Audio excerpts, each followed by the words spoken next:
Sa ating huling pag-aaral mga kapatid, we have come to learn kung ano po ang ibig sabihin ng iglesia.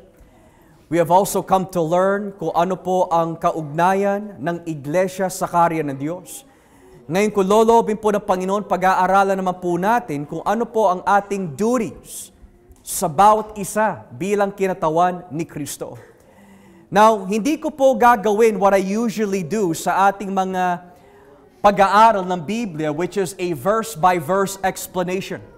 But rather, what I'm going to share with us this evening ay apat po na aral na matatagpuan po natin mula sa talatang 12 hanggang 26. So ulitin ko po mga kapatid, sa seksyon na ating binasa mula po sa versikulo 12 hanggang 26, may apat na bagay na mapag-aaralan po natin dito na angkop sa ating tungkulin at responsibilidad sa bawat isa.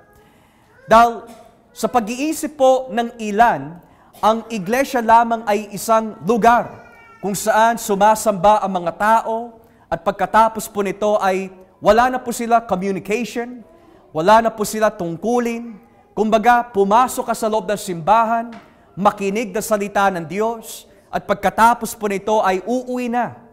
Walang hello, walang kamusta, walang responsibilities whatsoever sa bawat tao na pumapasok sa loob ng gawain ng Diyos. At yan din ang maaari nagiging dahilan kung bakit maraming tao ay ayaw maglingkod sa Panginoon sa pamagitan ng iglesia. Dahil ayaw po nila ng commitment or service sa mga tao sa loob ng iglesia. Pero makikita ho natin mamaya na imposible na ikaw ay maging parte ng kinatawan ni Kristo na wala kang responsibilidad sa bawat miyembro ng kinatawan ni Kristo. So, uulitin ko po, there are 4 lessons that we learn from 1 Corinthians 12, verse 12 to 26. Na at maaari ho natin tanungin, bakit apat ho? Dahil mula po sa talatang 12 hanggang 26, itong apat na aral na ito ay nahahati sa dalawang bahagi. Ang dalawang negative at ang dalawang positive. Ulitin ko ho. Kaya po there are 4 lessons to learn from this section is because it is divided into 2 parts. There is 2 negatives and there is 2 positives. Nung isinulat po ni Apostol Pablo ang liham po na ito, sa lahat ng mga iglesia na kanyang inalagaan, pinayuan, or binigyan ng discipline, ang Church of Corinth ang naglagay ng sakit ng ulo kay Apostol Pablo. They were the most spiritually gifted church sa lahat ng mga ibang iglesia during that time. They had the gift of tongues, they had the gift of prophecy, they had the gift of wisdom, they had the gift of discernment, lahat na nasa kanila. But there is something that was lacking in them. The exercise of the gift of love. Wala silang pag-ibig o pagmamahal sa mga miyembro ng iglesia. Dahil po dito, pinagmamalaki po nila na dahil they had the spirit and the gift of tongues, anyone who does not speak in tongues in the church is not gifted, is not to be respected, hindi dapat mahalin. If you don't have the gift of knowledge, wala kang kwenta sa loob ng iglesia. If you don't have the gift of the word of wisdom, ikaw ang pinaka-maliit na Kristiyano pagdating sa estado at kalagayan sa loob ng church. Pero nais po ipaliwanag po ni Pablo sa kanila, meron man na pinagkalooban with spiritual gifts, kagaya po ng prophecy, kagaya po ng wisdom, kagaya po ng faith and speaking in tongues. Pero meron din naman na walang ganyang klaseng kaloob. So now, ang tanong po ng mga kapatiran, how should we deal with the people who are not spiritually gifted? Kagaya po ng iba. At yan ang sasagutin ni Pablo through the text of Scripture nitong gabi. So let's begin with the 2 positives or 2 negatives. Ano po ba yung mga negatibong bagay na hindi dapat gawin ng bawat members of the church sa bawat isa? Basahin po natin dito mga kapatid sa talatang 15 hanggang 18. Verse 15 hanggang 18. What are the negatives? Number 1, sabi po dito in verse 15 hanggang 18, Kaya kung sabihin ng paa, dahil hindi ako kamay, hindi ako parte ng katawan, hindi ito nangangahulugan, hindi siya parte ng katawan. At kung sabihin naman ng tenga, dahil hindi ako mata, hindi ako parte ng katawan, hindi rin nang nangangahulugang, hindi siya parte ng katawan. Dahil kung ang buong katawan ay puro mata, paano ito makakarinig? At kung ang katawan ay puro lang tenga, paano ito makakaamoy?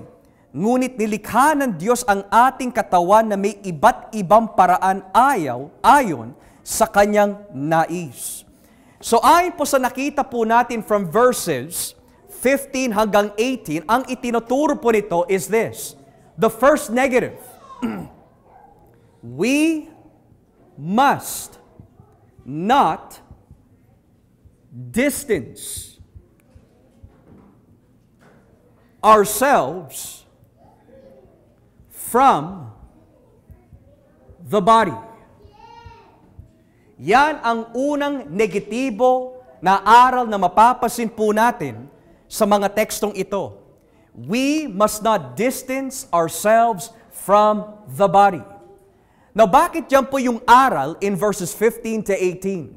Dahil ang katwiran po ng iba, total, hindi ko naman ginagawa yung ginagawa ng iba.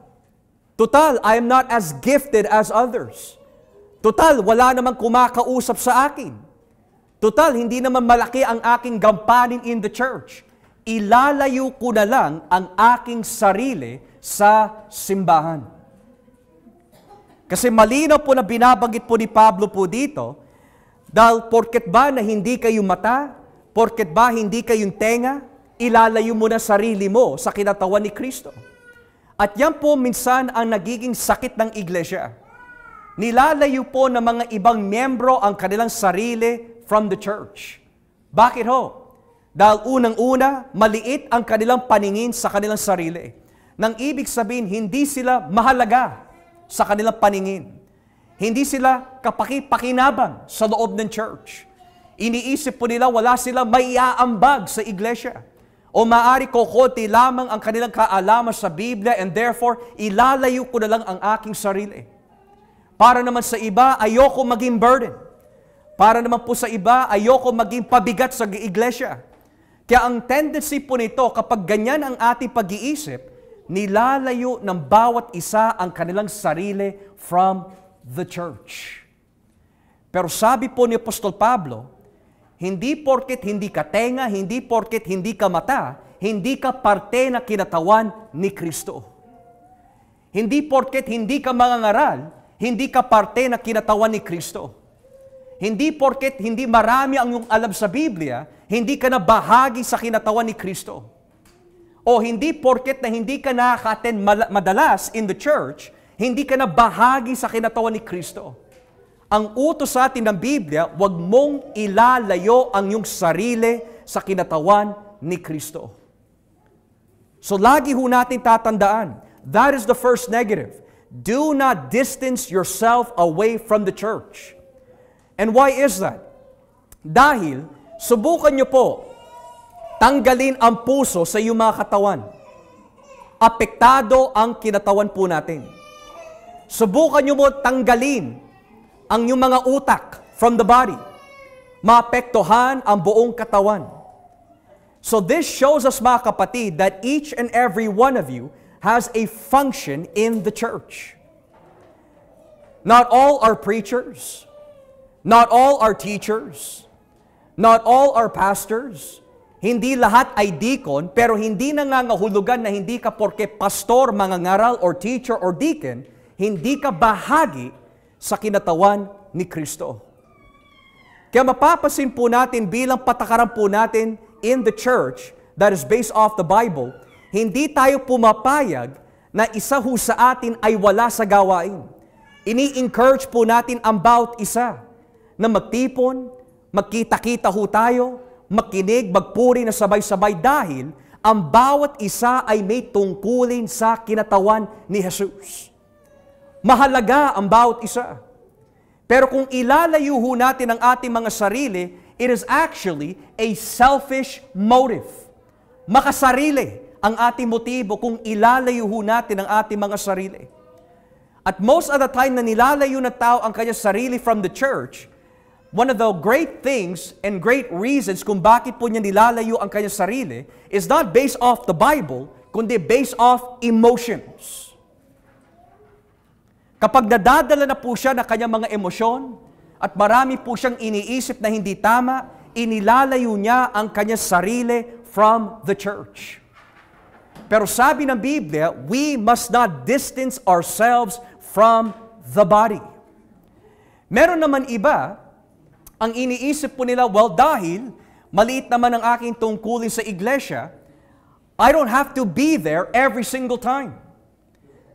Nang ibig sabihin, I can be as absent as I want to be. I can go next time na lang.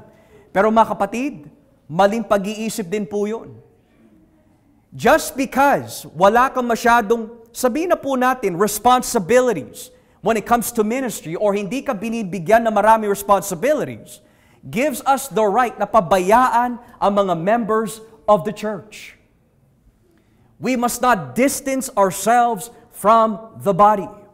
Dahil kapag ikaw ay inatake ni Satanas at ikaw ay nag-iisa, at walang tumutulong sa iyo, walang accountability sa iyo, wala kang kinakausap na mga kapatiran in the church, madali ka matangay ng mga maling aral.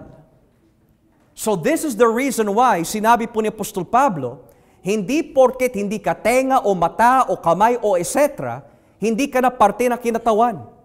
Every single one of you, mga kapatid, is a part of the body of Christ. Secondly, the second negative na binabanggit po dito is, we must not disregard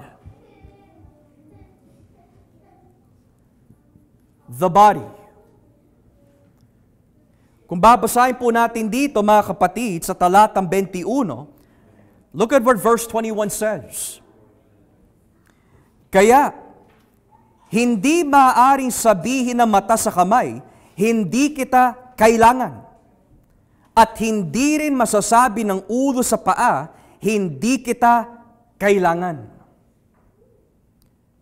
Ang bawat isa ho sa atin is a part of this body. Every single member of the church is a part of the body of Christ. At dahil po dito, mga kapatid, hindi dapat po isipin ng sino mang kapatiran. And here's the sad part, kaaway man, nagkaroon ng tampuhan o etc., na hindi na nila kailangan ang bawat isa. There is no such thing as an independent Christian. Nang ibig sabihin, dahil ako ang daliri, hindi ko na kailangan yung buong kamay. Dahil ako yung kuko, hindi ko na kailangan yung mga ibang pamparte ng katawan. Dahil ako ang tenga, hindi ko na kailangan ng bibig. Dahil ako ang ilong, hindi ko na kailangan yung mga ibang parte pa ng katawan. Pero sabi po ng salita ng Diyos, we must not disregard one another. Hindi dapat po natin minamaliit, sinasantabi, dinidisregard ang bawat isa dahil malaki ang gampanin at kahalagaan ng bawat isa sa kinatawan ni Kristo. Minsan naiisip po ng mga ibang kapatiran, hindi ako sasali sa mga fellowship. Bakit po? Dahil wala naman ako naiaambag eh. Mahiyain ako. Hindi ako marunong mag-exhort. At ang ginagawa naman ng iba, oo, wag ka na lang umaten, ganyan ka naman palagi eh. Pabigat ka na lang palagi. Hindi ka marunong makinig, wag ka na lang dumalo, wala kang kwenta. Pero sabi na salita ng Diyos, we must not disregard one another. Bakit ho? Dahil ang bawat isa ho sa atin, ninais po ng Diyos na ilagay ka sa kanyang kinatawan. So kapag isinantabi po natin ang bawat member of the church, isinasantabi po natin ang Diyos. Kapag nag-isip ka na masama sa iyong mga kapatiran, nag-isip ka rin na masama sa Diyos. Dahil siya ang ulo ng katawan. So each and every one of us, mga kapatid, should not disregard one another. Pastor, madaldal ito eh. Pastor, masyadong tahimik. Pastor, lagi nang late. Pastor, makulit kasi ito eh. Pero sabi ng Biblia, you must not disregard one another. Dahil yung mga bagay na inaakala ho natin na maliit, hindi pala. They have a big role in the body of Christ. Let me repeat that again. Each and every one of you has a big role in the church. At kung may isa po sa inyo na mawawala, apektado ang buong kinatawan ni Kristo. From the front row all the way to the back, every single one of you, mga kapatid, ay mahalaga sa harapan ng Diyos. Dahil si Kristo po ay namatay para sa bawat isa sa inyo. So yan po yung dalawang negative na nakikita po natin in this section. Huwag natin ilalayo ang ating mga sarili. Huwag ho natin i-disregard ang bawat members of the church, kundi yung mga taong masasabi ho natin that are not yet there spiritually, that are not yet too strong, that are not yet mature. Kailangan pahalagaan po natin ang mga members na yun. Because Christ also died for them. Now, when we look at the positives, ito po yung dalawang positibong aral na makikita po natin sa section na ito. Number 1, we must give honor to the members of the body. We must give honor to the members of the body. Look at verse 22. Ang totoo, ang mga parte ng katawan na parang mahina, ang siya pang kailangan. Ang mga parte ng katawan na sa tingin natin ay hindi gaanong mahalaga, ay inaalagaan nating mabuti. At ang mga parteng hindi maganda ay ating pinapakanda. So dito, kitang-kita ho natin, hindi porket naiiba po ang ating mga kaloob, ay hindi na ho natin pahalagaan ang bawat isa. Kung ang kapatiran po natin mabagal magsalita, ingatan mo siya. Kung ang kapatiran po natin ay hindi madaling makapick up ng mga aral, alagaan natin siya. Kung ang kapatiran po natin ay may kahinaan sa pagiging tamad, tulungan natin siya. Kung may kapatiran po tayo na masyado madaldal, huwag natin siya mapag-isipan na masama, kundi tulungan natin, alagaan natin, pagtiyagaan natin. At pagmalasakitan po natin ang member na yon. Because the moment, mga kapatid, na hindi ho natin ginawa ho ito, maapektuhan ang iglesia. Maapektuhan ang bawat isa. Alam niyo po bakit maraming mga simbahan ay nagkakawatak-watak? Alam niyo po bakit maraming simbahan ay nagkakaroon ng dibisyon? Dahil hindi nila inaalagaan, iniingatan ang bawat parte ng kinatawan ni Kristo. That is the truth. Kapag hindi na dumalo sa church, wala akong pakialam dyan. Hindi ko ifa-follow up yan. Bahala siya sa buhay niya. Kaya mapapansin mo, unting-unti nanlalamig. At wag sana lalabas sa ating mga bibig na porket may mga kapatiran na wala po dito, hindi na natin sila kailangan. Matitikas naman yung ulo ng mga yan. Hindi na natin kailangan. Mali, mga kapatid. Ang sabi ng Biblia, kapag may nanghihina, palakasin, ipanalangin, kamustahin. Bakit po? Because we must give honor to one another. At dyan masusubok ang ating pagiging Kristiyano. You think ang ating pagiging Kristiyano of maturity ay nasusubok lamang dahil lagi ho tayo uma-attend? Lagi ho tayo nagbabasa? Hindi ho. Nasusubok ang ating pagiging Kristiyano on how far you are willing to help the brethren who are weak in the faith. Gaano pa po tayo katyaga sa mga nanghihina? Ano po ang mas nauuna? Ang ating masasamang pananalita laban sa kanila? O yung tiyaga na alagaan, habulin at ipanalangin yung mga nawawala at nanghihina? Kung ang bibig at maling pag-iisip ang siyang nangunguna, kesa po na habulin, ipanalangin, at magkaroon ng matiisin na puso sa mga ito, hindi tayo mature sa pananampalataya. Immature. Tignan nyo nga po si Pablo, mga kapatid, ang iglesia ng Korinto, punong-puno ng problema. Kumbaga, pwede na ho siya sumulat ng isang encyclopedia of the worst church. Ano po ba ang problema ng Korinto? Well, may mga iba ho dito na nagkakaroon ng dibisyon kung sino ang pinakamahusay na mga ngaral. Si Pedro ba? Si Apollos ba? Si Pablo ba? So, problema yon. Pangalawa, nagkakaroon din po sila ng problema pagdating sa husay ng pangangaral. Hindi namin tinatanggap ang pangangaral ni Pablo dahil hindi siya mahusay. Meron naman iba, nagkakatalo-talo sa loob ng church at instead of i-fix po nila ang kanilang problema in the church, dinala pa sa korte. Habang ang iba, ang sariling nanay o ang sariling asawa ng kanyang ama ay ginagalaw. Meron naman iba mga kapatid na pagdating po sa banal na hapunan, ginagawang pulutan ang banal na hapunan at hindi hinihintay yung mga ibang kapatiran. So ngayon, kung tayo po ay nasa lugar ni Pablo, how should you handle it? An immature Christian would say, hindi ligtas ang mga ito. An immature Christian would say, hindi born again ang mga ito. An immature Christian would say, these people deserve hell. Wag ko na aalagaan, wag ko na ipapanalangin ang mga ito. Bahala sila sa buhay nila. Pero sabi ni Pablo, mga kapatid, lumalakad kayo sa laman.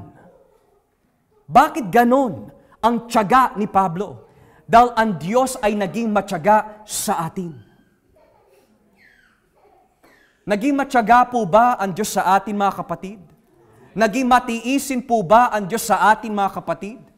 Ganon din dapat tayo sa mga taong nanghihina sa loob ng iglesia. Huwag natin iisipin na mas magaling ho tayo kaysa sa kanila.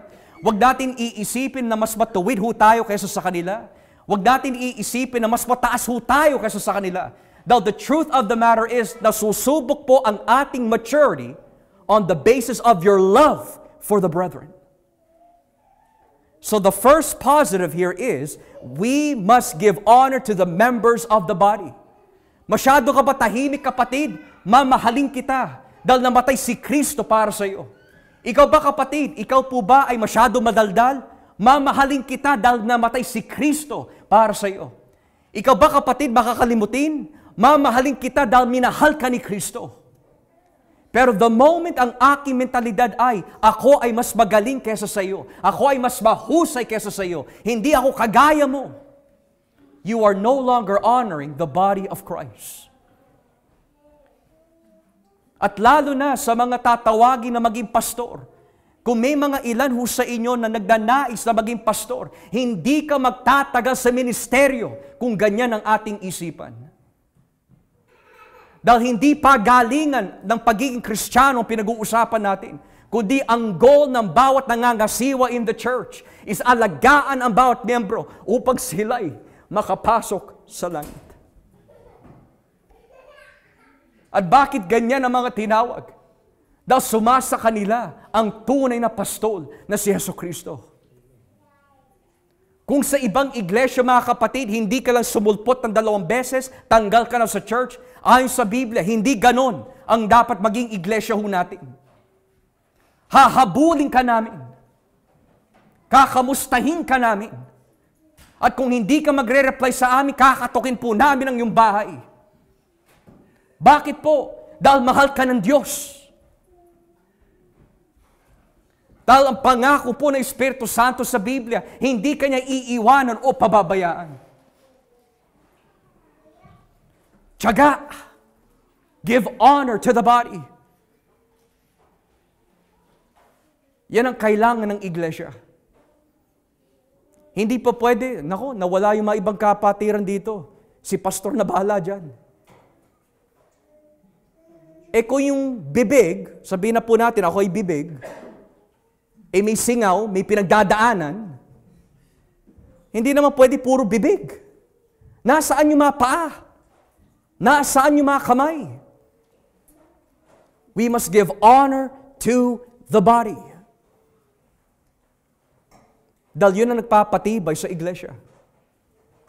May mga nade-depress po ba dito? Mamahalin po namin kayo. Do you have anxiety? We want to encourage you. Do you have a weakness in your flesh? Aalagaan ka namin. Because inalagaan din kami ng Panginoon. And we want to take care of you.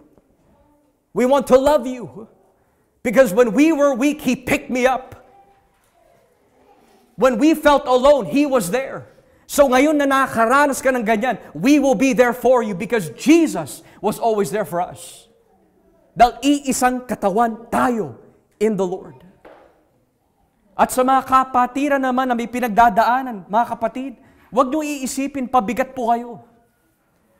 Tanggalin niyo na po sa iyong mga dila. Nakakahiya naman. Hindi ho, pride yun, mga kapatid. Kaya ka nilagay ng Diyos sa iglesia para tayo ay sabay-sabay dumago sa pananampalataya. Hindi tayo mga paraseyo. Dumayo ka nga sa akin, mahina ka. Dumayo ka nga sa akin dahil madumi ka. Hindi tayo ganun. Nilagay ka ng Diyos sa ministeryong ito upang sabay-sabay tayo dumago in the church. Kailangan ko ang pagmamahal ninyo. Kailangan ninyo ang pagmamahal ng bawat isa. And we are running this race as a church. Hindi pa pwede that when we are running this marathon, may mga iba na nadudulas, may mga iba na napapatid, may mga iba na nadadapa. Sasabihin na lang, bahala ka sa buhay mo ha, mas magaling ako, bahala ka dyan. Hindi ho. Let's say for one example lang, you are 1 hour away. You're 1 hour further away from the one that's running behind you, biglang nadapa siya. Sasabihin mo na lang na, ang tagal ng biyahe, tsaka malayo. Hindi, uunahin ko na lang siya. Hindi ho. The Bible says, you must give honor to each and every one in the church. Hahabulin mo siya. Bakit po? Kaluluwa yun eh. Kaluluwa. At ako'y nagpapasalamat sa Diyos dahil may mga kapatiran. At nakikita ko yun po sa bawat isa. May mga kapatiran na handang sunduin yung mga ibang kapatiran. Handang bisitahin ang bawat kapatiran. Bakit yung po ginagawa yun? Because you are giving honor to the body.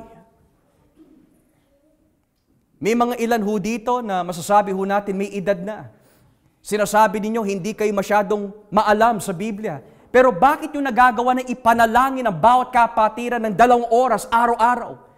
Bakit yung nagagawa na tawagan yung mga nanghihina? Hindi porket kulang na po ang ating kaalaman sa Biblia, hindi ka na pahalagaan. Matindi at mahalaga ang ginagawa mo sa church.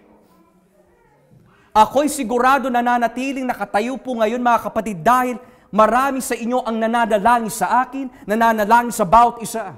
At si Kristo ang siyang nagpapalakas sa atin. We must give honor to each and every single person in the body of Christ. Regardless of their attitude. Regardless of their characteristics. Because Jesus loved us. And lastly, we must maintain our care for the members of the body. We must maintain our care for the members of the body. Verse 25 and 26, basahin po natin. Verse 25 and verse 26. Tignan niyo po nakalagay. Upang hindi magkaroon ng pagkakahati-hati kundi pagmamalasakit sa isa't isa. Kaya kung nasasaktan ang isang parte ng katawan, ang ibang parte ay nasasaktan din. At kung ang isang parte ay pinararangalan, ang ibang parte ay natutuwa rin. Sino matinong Kristiyano ang natutuwa kapag may nawawala, may nanghihina, may nadatapa, may nanlalamig? Wala. Ang lahat ay apektado. Kapag isa sa inyo ay nawawala, nanghihina, nanlalamig, apektado ang buong katawan. Pero ang taong walang malasakit sa mga members of the church ay either bulag sa katotohanan o hindi nakakabit sa sanga. Hindi nakakabit sa puno. Dahil ang taong nakakabit sa puno, nararamdaman niya yung tuwa, nararamdaman po niya ang sakit, nararamdaman niya ang lahat. At yun ang kailangan po natin in the church. The moment that you enter this ministry, how involved were you in the lives of the people of this church? Have you ever made a phone call to someone? Have you ever sent a text message? Nakakamustahin sila. How are you doing? Is there anything I can do to pray for you? Is there any way I can serve you? When was the last time you asked a member of the church those very important questions?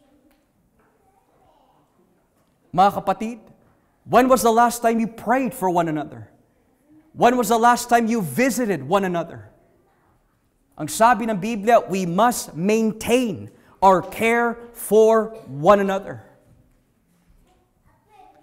Pero ang nakakalungkot po nito, mga kapatid, kapag hindi ho tayo nag-ingat, ang lalabas po sa ating mga bibig ay hindi makakatulong sa bawat members of the church. Maari mahusgahan natin ang bawat isa. Maari hatulan po natin ang bawat isa. Mas mabuti po, mga kapatid, at kapag meron po tayong mga iniisip na maari hindi tama, ibigay po natin agad sa Diyos. Down the moment na hinatulan po natin ang bawat isa at minaliit po natin ang bawat isa, hindi na natin pinapahalagaan ang bawat members of the church. We must give honor. We must take care of one another. At sa mga nakakatanda po in the church, hindi po pwede grupo-grupo lang po tayo. Nang ibig sabihin, well, kakamustahin ko lang yung mga kaedad ko. Sa mga kabataan at young adults of the church, ka-vibes ko lang yung mga kaedad ko. Hindi pa pwede ganun. Kung may mga kapatiran na hindi kasing bata mo, o hindi kasing edad mo, kasing tanda mo, hahayaan mo na lang po ba sila? Hindi ho. Mapamatanda o mapabata, mahal natin ang bawat isa. Because you are giving care to one another. Kaya ang tatanggalin po natin sa ating mga bibig, bahala ka sa buhay mo, tanggalin na ho natin yan. Bahala ka mahulog sa impyerno, tanggalin na po natin yun, mga kapatid. Bahala ka, wag ganun. Dahil lagi ho natin tatandaan, ang bawat taong na pinagsasalitaan po natin na masama, ay laban sa Diyos. Mag-iingat ho tayo. Pastor, kung ako'y nakakarinig ng ganyan sa isang kapatiran, ano po ang dapat kong gawin? Well, wag mo siya tularan, kundi i-encourage mo siya. Kapatid, ito ang dapat natin gawin, ipanalangin natin, kabustahin natin, palakasin natin. Pero kung sasakyan mo ang kanyang kalokohan, wala, parehas po tayo bulag. Kailangan kung may mahina, may magpapalakas. Kung may babaksak, may magpapatayo. Because we give care to one another in the church. Kaya mga kapatid, huwag tayo mahihiya na sabihin, mahal ko kayo. Mahal kita. Sa harapan at sa likod, mahal ko po kayo. Dahil minahal tayo ni Kristo. Huwag tayo mahihiya. Dahil ang church ay binuo sa pagmamahal ng Diyos. So this evening, mga kapatid, the 4 lessons that we've come to learn towards our duties are, we must not distance ourselves from the body. Kapag nilayo mo sarili mo from the church, apektado kami. Kung may pinagdadaanan ka, let us know. Let's work together. We want to be there for you. No person is able to improve themselves by themselves. You need the church. Number 2, you must not disregard the members of the church. Yes, may mga makukulit. Yes, may mga matitikas ang ulo. Yes, may mga paulit-ulit. Pero, kung tayo po ay tiniis ng Diyos, tiisin din po natin sila. Dahil yun ang nagagawa ng pag-ibig. And for the positives, We must give honor to one another. Hindi siya pastor, hindi siya guro, hindi siya maalam sa Biblia. Give honor to them. Huwag nating gayahin ng mga Pariseo. Dito ako sa mga matatalino. Dito ako kakapit sa mga mahuhusay. Dito ako sa mga eskolar. Hindi ho. Wala ho tayo kinikilingan. Matanda man o hindi. Ang bawat isa ay pantay-pantay lang. Dahil iisang katawan po tayo sa Diyos. And lastly, we must give care to one another. Mga kapatid, kung kayo po ay nagsasawa kay Brother Joshua sa kakatawag, sa kaka-message po namin sa inyo, sa kamusta po namin sa inyo, huwag kayong magsasawa ho sa amin.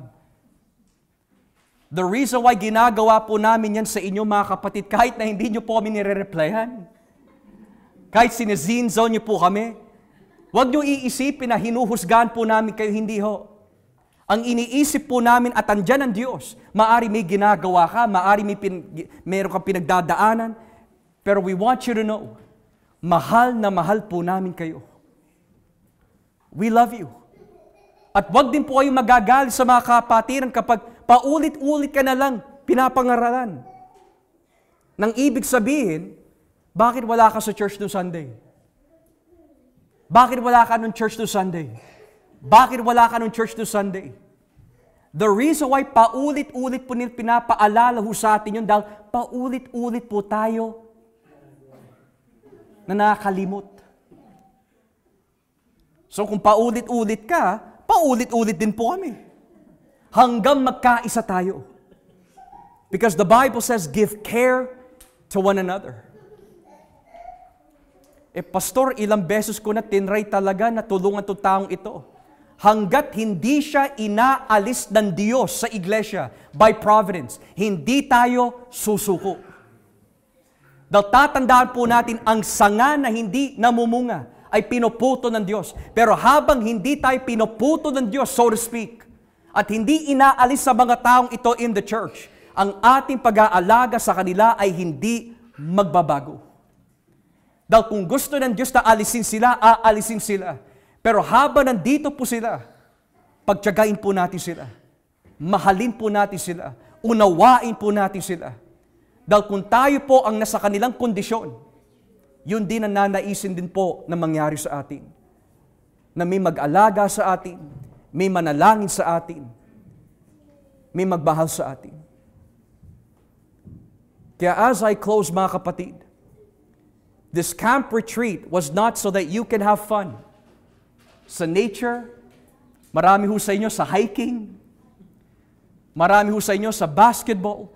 Alam niyo po bakit, mga kapatid, ginawa ho natin ito? Para lalo tumibay ang kinatawan ni Kristo. Bino nyo, paggising pala ng umaga, kayo na ang nakikita. Hanggang sa pagtulog ho natin, kayo pa rin ang kasama po ng bawat isa. Ano po ba ang rason kung bakit tayo nandito ngayon? Pinaparanas sa atin ng Panginoon kung ano yung mararanasan po natin pagdating natin sa langit. Magkasama po tayo magpakailanman. This is a glimpse, mga kapatid. Dahil mahal tayo ng Diyos. At habang sumasa atin ang biyaya ni Kristo, huwag tayo titigil sa pagmamahalan po natin sa bawat isa. May nakasakit po ba sa inyo? May nakasugat po ba sa inyo? Makipagkasundo ka. Bakit? Dahil yan ang gusto ng kaaway. Magkahati-hati ho tayo. Magkawasak-wasak. Pero sinabi ni Kristo, the gates of hell shall not prevail over this church. Give care to one another. To the weak, we become weak. To those under law, we become under law. To those who are sensitive, we become sensitive. Bakit po? Dahil sinabi ni Pablo, I do all things for all men, that they may be saved. Give care to one another. Because the Bible says, he that loves the brother knows God, for God is love. As we pray,